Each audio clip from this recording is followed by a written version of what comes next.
हम कक्षा 8 के ध्वनि ले पाठ का भावार्थ समझेंगे। तो चलो शुरुआत करते हैं ध्वनि पाठ का भावार्थ समझने की। इसके लेखक सूर्यकांत त्रिपाठी निराला जी है। इसमें पहला पद्य है, अभी न होगा मेरा अंत, अभी अभी तो आया है मेरे वन में मृदुल बसंत, अभी न होगा मेरा अंत। इसका तात्पर्य यह है, इसमें निराला जी ये कहना चाहते हैं कि कवि कहते हैं कि अभी मेरा अंत नहीं हो सकता क्योंकि मैं अभी अभी तो आया हूँ। इन पंक्तियों का भावार्थ ये है कि जब इंसान के जीवन में उसका यौवन आता है तो वह हर कार्य को करने के लिए उत्साहित होता है।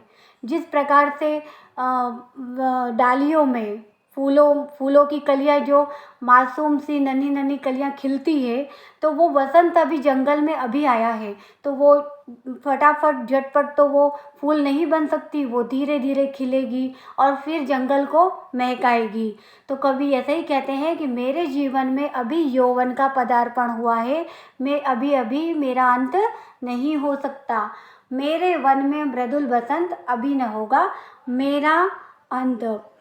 वसंत अर्थात प्रकृति अपनी जवानी पर होता है और इस अवस्था में प्रकृति बहुत सुंदर होती है, बहुत ही सौंदर्य भरी होती है।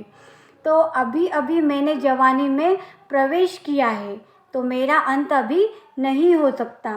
इसमें कवि आगे कहते हैं कि मेरे मन में जोश है, उसी जोश से हमको अभी अपने लक्ष्य तक पहुंचना है और जब तक लक्ष्य पर नहीं पहुंच जाते मेरे इस वसंत रूपी यौवन का अंत नहीं हो सकता।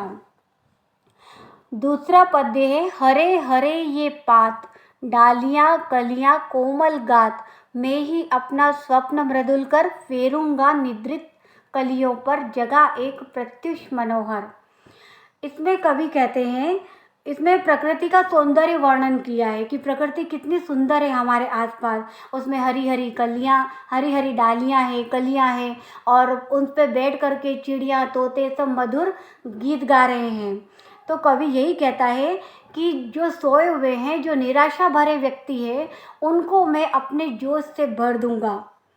निराशा से भरे व्यक्ति को वे अपना साथ देना चाहते हैं क्योंकि एक तो वो व्यक्ति निराशावादी है और फिर यदि उसे कोई साथ नहीं देगा तो वो और निराशा में डूब जाएगा। तो कवि उस निराशा वाले व्यक्ति को, उस सोए हुए व्यक्ति को उठाना चाहते हैं, उन सोई हुई कलियों को उठाना चाहते हैं। मैं ही अपना स्वप्न मृदुल कर फेरूंगा निद्रित कलियों पर, जगा एक प्रत्युष मनोहर। मैं उन कलियों को, वो जो सोई हुई कलियां हैं, मैं उन्हें जगाऊंगा। अर्थात जिन व्यक्तियों में स्फूर्ति नहीं है किसी काम के लिए, उन लोगों को सूर्य रूपी प्रकाशमान बन के मैं हारे हुए व्यक्ति को एक सूर्य रूपी प्रकाश दूंगा ताकि वो सोते हुए से उठ जाए, अपने कामों में लग जाए, निराशा को छोड़कर आशा भरी जिंदगी में वापस फिर से लौट आए। पुष्प पुष्प से तंद्रालस लालसा खींच लूंगा मैं, अपने नव जीवन का अमृत सहर्ष सींच दूंगा मैं। अर्थात